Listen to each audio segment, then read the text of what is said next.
Kita harus memilah Yahudi yang ditawarkan kepada kita ini Yahudi dari abad keberapa. Maka kita harus lihat sejarahnya runut. Malah kita ini orang Kristen ikut-ikut jadi Yahudi. Terus sekarang ada sinagognya di Manado. Gara-gara dia bisa menemukan saya turunan Yahudi dari suku apa, ditinggal Tuhan Yesus. Keterikatan darah lebih kuat daripada keterikatan iman, gitu loh. Makanya orang Kristen tidak boleh mengalami penyakit yang namanya minderwaardigheid kompleks, kata orang Belanda. Jadi penyakit minder ini yang membuat Anda ini pengikut Yesus kok minder, kan gitu kan, nggak boleh yang seperti itu. Nah, saudara-saudara yang terkasih dalam Tuhan, dengan munculnya agama Islam, kota Yerusalem punya status baru, yaitu kota suci ketiga setelah Mekah dan Madinah. Tapi itu kapan mulainya? Maka semua klaim-klaim baik itu Yerusalem itu miliknya Islam, itu tanah wakaf sampai akhir zaman misalnya, kemudian dia Yahudi, untung orang Kristen tidak terlalu ikut mengklaim. Karena apa? Bagi orang Kristen Yerusalem baru itu lebih penting ketimbang Yerusalem sekarang. Sekalipun keterikatan kita dengan Yerusalem lama ini tetap ada, karena ini historis sifatnya, sejarah sifatnya, antara nubuat dan penggenapan, antara simbol dan hakikat. Makanya tidak mungkin ada perjanjian baru tanpa perjanjian lama. Tidak mungkin ada Israel baru yang disebut gereja tanpa Israel yang lama. Sedangkan simbolnya aja mulai Pesah, Paskah juga sama kok. Kitabnya orang Yahudi utuh-utuh kita terima tanpa revisi apapun. Soal beda terjemahan itu lazim lah. Yang luar biasa kan gini, orang dituduh kitabnya palsu. Ini pembahasan besok. Bayangkan 2000 tahun lebih Samaria Yahudi berpisah. Kurang dari 2000 tahun sejak tahun 90 Masehi Kristen dan Yahudi berpisah. Tapi Tauratnya masih sama. Yaitu Taurat Musa itu loh. Dari Kejadian, Keluaran, Imamat, Ulangan, Bilangan, Ulangan. Sama. 2000 tahun berpisah.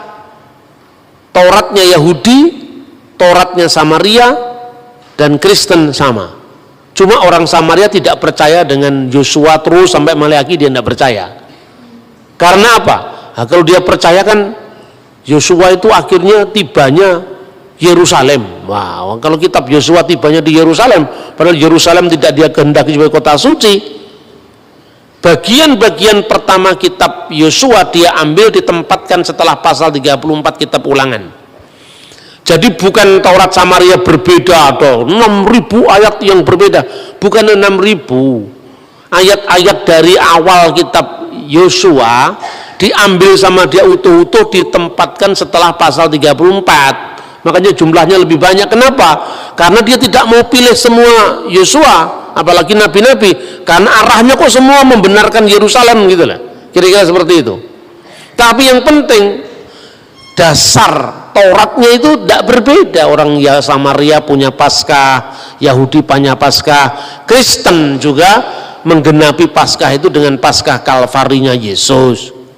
Nah, kalau orang Islam boleh aja dia menerima Taurat, boleh saja, tapi kan Taurat yang dibayangkan sendiri, Taurat yang diturunkan kepada Nabi Musa lewat malaikat Jibril. Namanya kepercayaan itu kan hak asasi setiap orang. Tapi kalau saya katakan kami juga punya Taurat Pak, saya bilang ya, tapi Tauratmu Taurat dari alam lain, karena nggak pernah eksis. Tauratnya Islam kan Taurat dari alam lain, kan nggak punya eksistensi sama sekali. Dia hanya mengandaikan ada Taurat yang digambarkan, diwahyukan, tapi dia menolak Taurat yang ada sekarang dengan tuduhan pemalsuan. Yang justru ajaibnya itu apa? Kristen, Yahudi, Tauratnya masih sama. Tafsirannya beda, ya tafsirannya beda. Sesama Kristen aja, Katolik sama Protestan juga beda tafsir kok. Apalagi beda. Satunya tidak percaya Yesus, satunya percaya Yesus, tapi kitabnya masih sama, itu luar biasa itu. Nah, ini menjadi bukti bagaimana Alkitab itu tidak berubah. Secara khusus tentang Yerusalem, orang Yahudi punya keterikatan dengan Bait Allah, khususnya Hakotel Hama'arafi, yaitu tembok barat yang dikenal dengan Haitun al-Mubaka. Orang Islam punya sejarah sendiri yang dikaitkan dengan kunjungan Nabi Muhammad secara metahistoris, bukan secara historis, itu metahistoris, karena itu kan pengalaman iman kan terhadap kota suci Yerusalem. Lalu apa? Katanya secara metahistoris Nabi Muhammad naik dari Masjidil Aqsa itu ke Sidratul Muntaha secara metahistoris.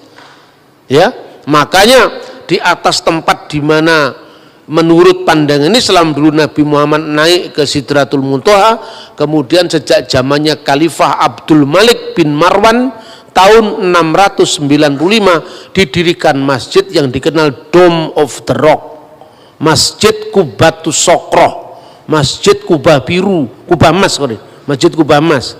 Lalu kira-kira tahun 705 anaknya dari Abdul Malik bin Marwan namanya Khalifah Walid bin Abdul Malik bin Marwan mendirikan satu masjid yang dinamakan sesuai dengan ayat Al-Quran. Maha suci Allah yang telah menjalankan hambanya pada malam hari dari Masjidil Haram ke Masjidil Aqsa.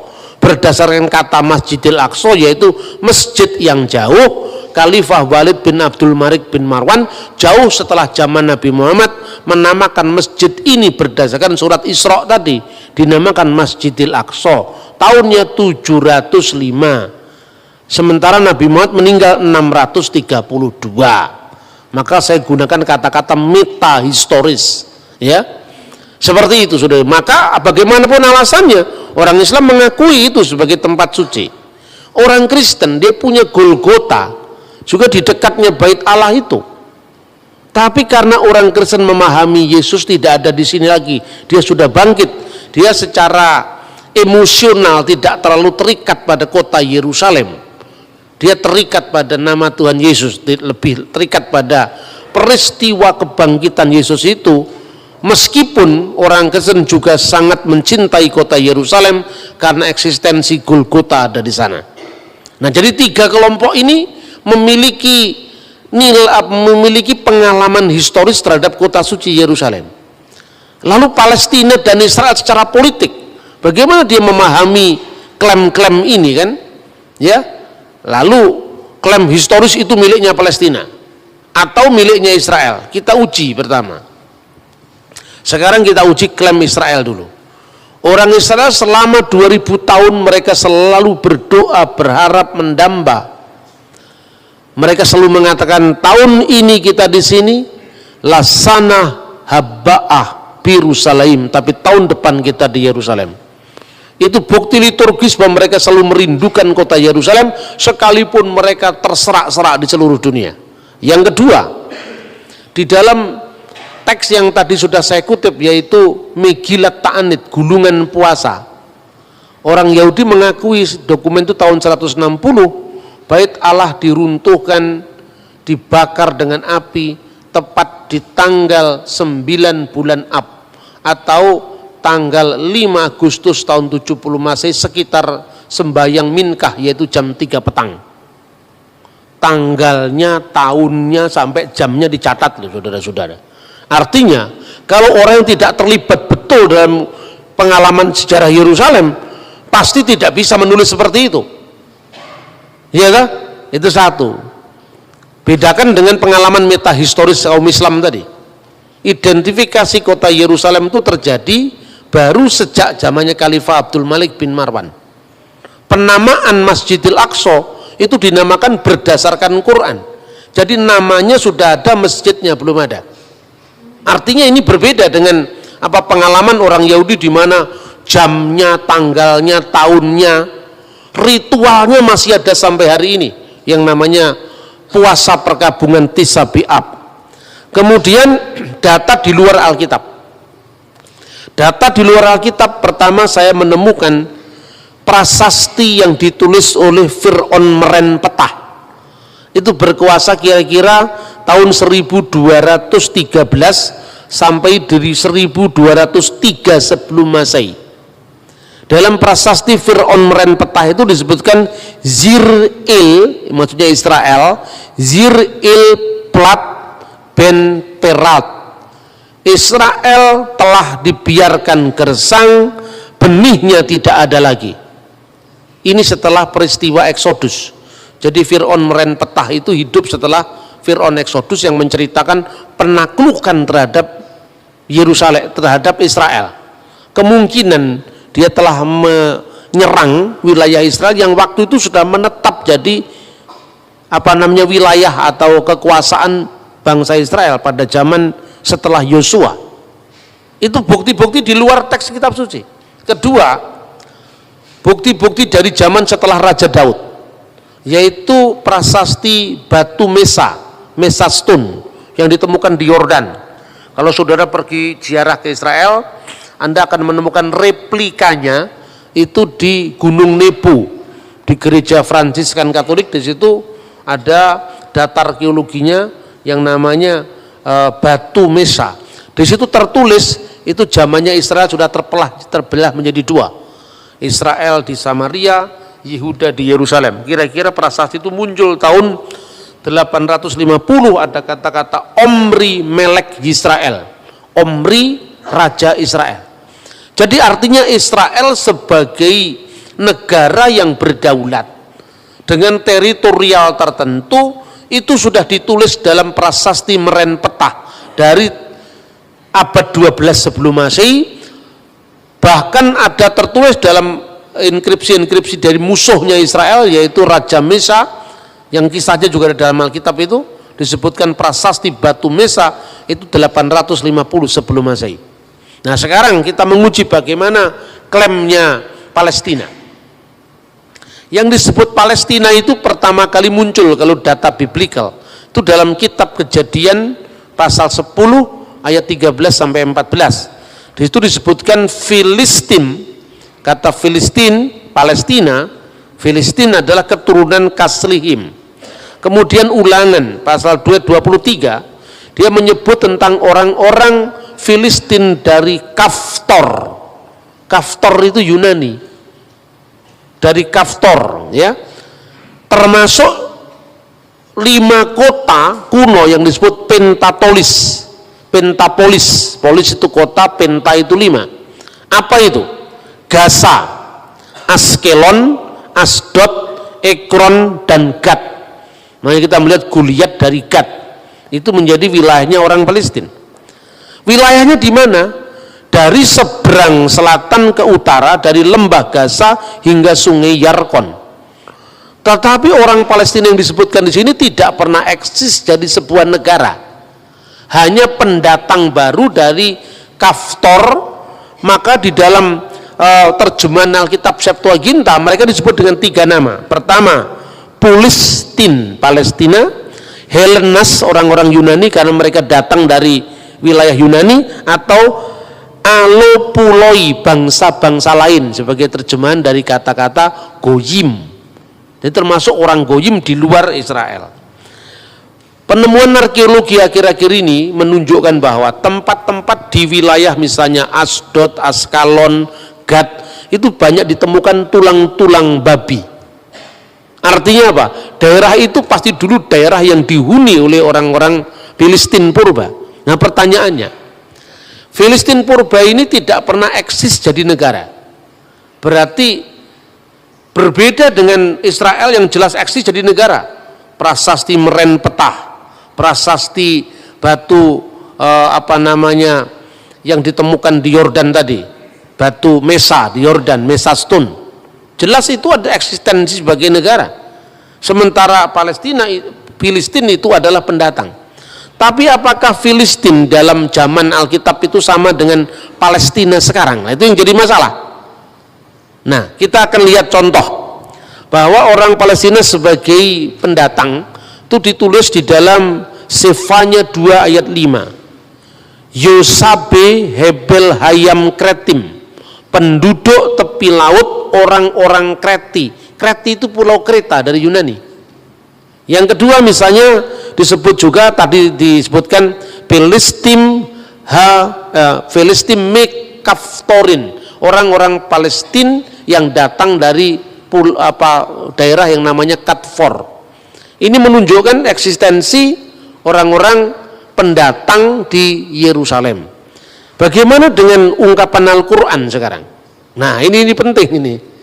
Justru anehnya Al-Quran sendiri, kalau ini dijadikan rujukan sebagai konflik agama, justru di dalam Al-Quran surat Al-Maidah ayat 21 menegaskan bahwa kepada Musa, kaumnya Musa telah diberikan tanah suci, yaitu Israel. Disebutkan di dalam surat Al-Maidah 21 digambarkan Nabi Musa itu menyampaikan kepada kaumnya, ya qaumi udkhulu al-ardal muqaddasal lati kataballahu lakum. Wahai kaumku, ya qaumi udkhulu, masuklah al-ardal muqaddas, ke tanah suci, allati, yang oleh Allah kataballahu lakum, diberikan kepadamu. Nah, bagaimana teks ini kemudian dipahami oleh orang-orang pejuang Hamas Palestina sekarang? Sejak orang-orang Israel menolak Muhammad sebagai nabi terakhir, maka perjanjian ini sudah batal katanya. Dan sekarang tanah Palestina itu sebagai tanah wakaf yang diberikan oleh Allah kepada umat Islam sampai akhir zaman. Nah, itulah. Jadi ini Quran ini katanya batal karena sejak orang Yahudi menolak Isa al-Masih dan Muhammad, itu kira-kira. Nah itu satu. Kemudian kalau Palestina itu, Palestina modern, memakai dalil agama untuk menguasai Israel, maka mereka harus mau disamakan dengan apa yang dikenal dalam Quran kaum raksasa, kauman jabarin. Kauman jabarin, orang-orang raksasa yang diusir dari tanah suci bersamaan dengan masuknya kaum Musa, dan itu disebutkan di dalam surat Al-Maidah ayat 22. Kacau kalau itu dilakukan, kalau dalil agama. Israel terlalu kuat dalilnya, baik dalil itu hukum internasional maupun data sejarah di luar Alkitab maupun data sejarah Alkitab, bahkan Quran sendiri menyebut itu adalah miliknya Israel. Kan gitu kan? Nah ini repot. Dan yang ketiga sekarang, nama Palestina modern itu yang dikenal sekarang, apakah itu sama dengan Filistin? Ternyata tidak. Karena apa? Setelah runtuhnya Bait Allah tahun 70 Masehi, kira-kira tahun 136 Kaisar Hadrianus menguasai Yerusalem secara lebih keras lagi. Pasca pemberontakan Bar Kokhba itu oleh Rabi Yahudi saat itu ditahbiskan jadi putra bintang, itu adalah Mesias. Tapi ketika Bar Kokhba kemudian ditundukkan oleh Romawi, maka orang-orang Yahudi semua terusir semua. Saat itu nama Israel harus terhapus dari peta sejarah. Makanya dibuat sebuah strategi untuk menghapuskan negara Israel. Nah, pada zaman dahulu Israel kan dijajah oleh Romawi.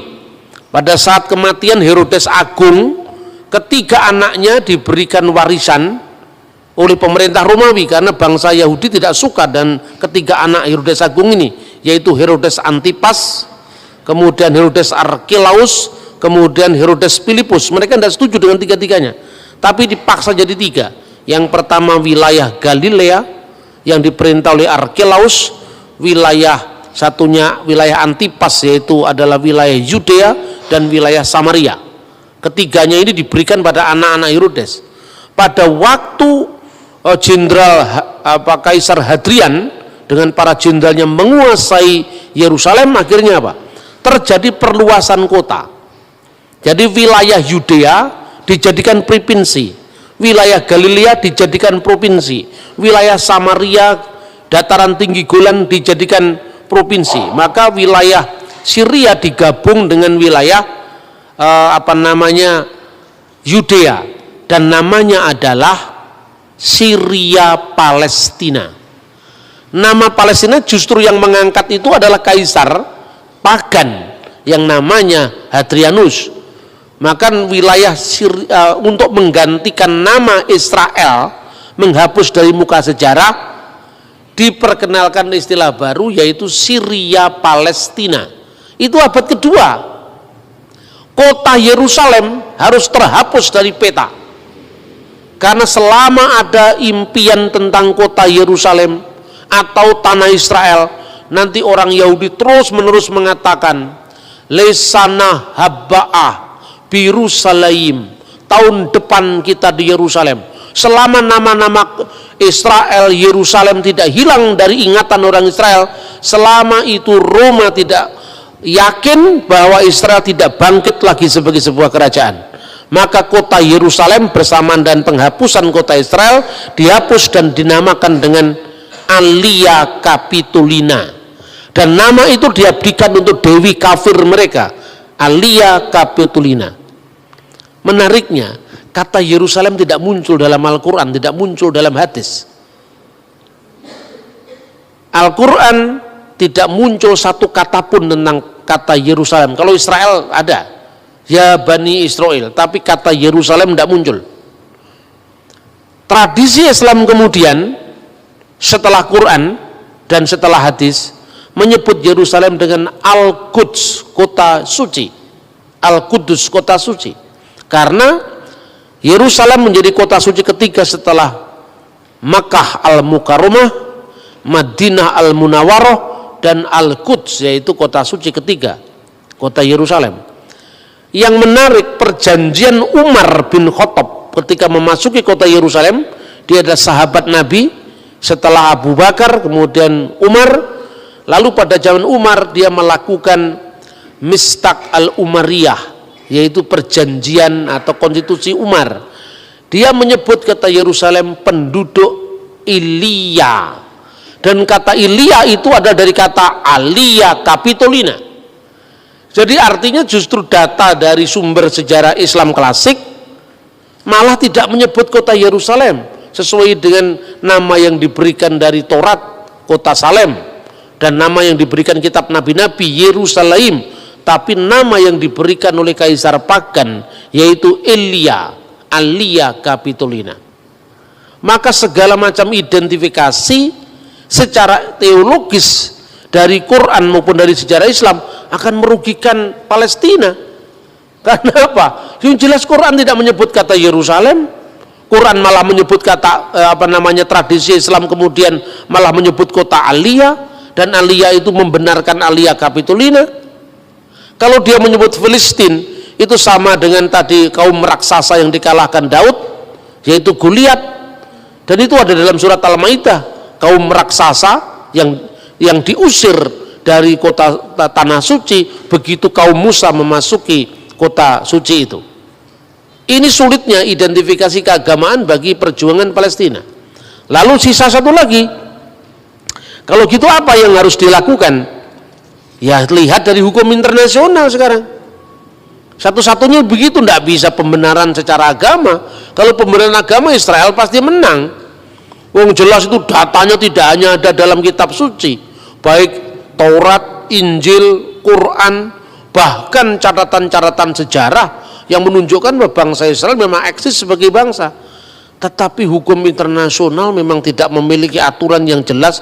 Bagaimana kalau sebuah negara 2000 tahun sudah hilang kemudian kembali? Lah ini hanya ada di dalam rencana Tuhan, tidak ada di hukum internasional ini. 2000 tahun sudah meninggalkan kota Yerusalem, jadi masalah. Di situ sudah pernah diduduki orang Roma, setelah Roma Persia, setelah Persia Roma lagi, setelah Roma kemudian Arab. Setelah Arab, kan bangsa Arab itu menduduki ketika zamannya dinasti Umayyah, zamannya Khalifah Abdul Malik bin Marwan. Lalu dinasti Umayyah runtuh jadi dinasti Abbasiyah, kemudian dinasti Mamluk Mesir, terakhir adalah dinasti atau kekalifan Ottoman. Kekalifan Ottoman itu Turki modern. Nah, waktu Perang Dunia Pertama tahun 1914, mereka kalah dengan lawan-lawan mereka. Karena Turki di pihak yang kalah perang, maka otomatis daerahnya diserahkan kepada yang menang perang. Itu Perang Dunia Pertama 1914. Lalu diserahkanlah kepada Inggris. Sementara di wilayah Israel itu sudah ada orang-orang Arab, ya, orang-orang Arab itu sebetulnya Palestina modern itu kan orang-orang Arab itu, baik itu orang Kristen maupun orang Islam. Di situ juga ada orang-orang Yahudi yang mulai aliyah itu emigran dari benua Eropa, dari Amerika, dari Timur Tengah, dari India, semua masuk ke situ. Mereka membeli tanah orang setempat, sebagian ngerampas, ya itu juga diakui. Ada orang-orang Zionis itu yang ngerampasi tanahnya orang-orang Palestina Kristen, seperti yang dialami oleh Abuna atau pendeta Elias Sakur. Keluarganya dirampas kebun anggurnya, alasannya dijadikan apa, itu ternyata dimiliki oleh orang Israel. Itu diselesaikan tidak di dalam konteks negara, tapi dalam konteks penegakan HAM, kan itu kan harus dipilah mana, bukan Palestina sebagai negara tapi rakyat Palestina. Itu yang terjadi. Makanya pada saat sekarang ini ada seorang Arab Kristen Palestina, namanya adalah Hanan Nasrawi. Dia selalu memenangkan diplomasi di forum internasional. Kalau pihak Hamas itu pihak Islam yang garis keras itu munculnya setelah Intifadah tahun 1987. Mereka selalu mengatakan hapus peta Israel dari muka bumi, ya itu kan cakar PDW itu. Ya toh? Karena ini tanah wakaf umat Islam sampai akhir zaman, dia semaunya sendiri, kan ya begitu hukum internasional. Dan dokumennya tidak ada seperti itu. Tanah wakaf itu kan urusanmu. Tahu hukum internasionalnya seperti apa? Hanan Nasrawi sadar, sebagai seorang Kristen dia tahu Alkitab pasti. Bukan hanya tahu Alkitab, dia tahu dokumen-dokumen sejarah. Bahwa kalau kita memakai dalil keagamaan kita mesti kalah. Karena memang baik Al-Quran maupun Alkitab kalau dalil agama membenarkan kepemilikan Israel. Lalu dia pakai dalil HAM. Waktu saat ada konflik tanah, bahwa ada orang-orang Israel yang menguasai tanah itu secara paksa, pembayaran ganti rugi nggak dilakukan, orang ini terusir. Terus ditanya di forum internasional, di PBB, orang yang bersangkutan itu dihadirkan. Ini tanah milik siapa? Negara Israel mengklaim ini tanah wilayah Israel. Ya, saya tahu ini wilayah Israel. Tapi tanah itu miliknya siapa? Ini tanahnya pemerintah Republik Indonesia, tapi gereja ini sertifikatnya namanya siapa? Kan itu kan persoalannya. Tetangga sebelah itu masa ada sertifikat miliknya Republik Indonesia? Enggak kok. Sertifikatnya itu punya siapa? Misalnya punya Tuan Samuel. Tuan Samuel berasal dari mana tanah ini? Dari bapak saya Tuan Daud. Tuan Daud dari mana? Oh, dari kakek saya Tuan Sulaiman. Oh, jelas. Mana sertifikatnya? Ini sertifikatnya. Sertifikat ini tidak dicabut ketika Israel menguasai tempat ini. Terus kemudian forum internasional mengatakan, serahkan ini kepada yang punya. Bahwa wilayah ini sekarang menjadi wilayah Israel, itu no problem. Silahkan, wong itu wilayah negara. Tapi sertifikatnya siapa? Ya, orang ini serahkan. Kalau kamu mau beli, ya beli dengan harga yang layak. Itu yang terjadi. Jadi antara penyelesaian secara HAM, secara pribadi, dengan penyelesaian secara politik. Sama dengan gini lah. Indonesia dulu kan milik dijajah Belanda, ya toh? Setelah dijajah Belanda kita merdeka. Tanah yang kita miliki ini tanah nenek moyang kita sebelum Indonesia merdeka, ya toh? Berarti sekarang mentang-mentang Indonesia merdeka, terus yang punya ini misalnya orang Timor yang sekarang masuk Portugis. Kemudian dikatakan, oh tidak bisa, kamu orang Timur, ini tanah orang Timur. Ini tanah sekarang miliknya Republik Indonesia. Betul Pak, ini miliknya Republik Indonesia. Tapi ini yang beli kakek saya Pak. Lah kamu warga negara apa? Warga negara Timur. Iya kan sejak zamannya Pak Habibie Timur lepas dari Indonesia. Ini negara ini menguasai milik saya. Ini jelas ini pembelian dari kakek saya, kira-kira seperti itu. Nah ini yang dilakukan dengan pendekatan HAM oleh orang-orang Palestina Kristen seperti Hanan Nasrawi dan sebagainya. Tapi sekarang kita runut bagaimana sejarahnya Israel secara modern. Setelah tahun 1914 Turki kalah perang, Palestina diserahkan kepada Inggris karena pihak pemenang. Lalu Inggris mengeluarkan mandat yang namanya Deklarasi Balfour. Deklarasi Balfour itu dikeluarkan tahun 1917 dengan ketentuan bahwa tempat ini Israel adalah tanah air bagi bangsa Yahudi. Nah, lalu menimbulkan protes bagi orang-orang lokal yang menghuni tempat itu sebelum pendatang-pendatang Yahudi datang ke tanah Israel. Ketika terjadi proses rakyat itu, mereka kan warga negara, dulunya kan warga negara Turki, tapi kan Turki sudah kalah perang dunia pertama, harus diserahkan kepada Inggris. Inggris mengeluarkan deklarasi Balfour yang mengatakan itu tanah milik, itu tanah air Israel. Orang-orang yang menduduki tanah itu sebelum Israel datang, artinya orang-orang Yahudi yang datang dari barat tadi, keberatan. Lalu pada tahun 1937 dikeluarkan yang namanya Komisi Lordville, karena ada orang yang namanya Tuanville, maka Lordville. Di sana dibuat obsesi pilihan, ya, tanah Israel di tanah yang sama itu, di tanah suci itu, pembentukan dua negara dalam koeksistensi damai, yaitu negara Israel dan negara Palestina. Itu ditawarkan tahun 1947. Dikeluarkan lagi resolusi PBB 181 yang mengatakan mengulangi kembali solusi dua negara. Di tanah suci ada dua negara, yaitu negara Israel dan negara Palestina, dengan catatan kota Yerusalem tidak boleh, Yerusalem Timur tidak boleh menjadi ibu kota salah satu negara yang berkonflik.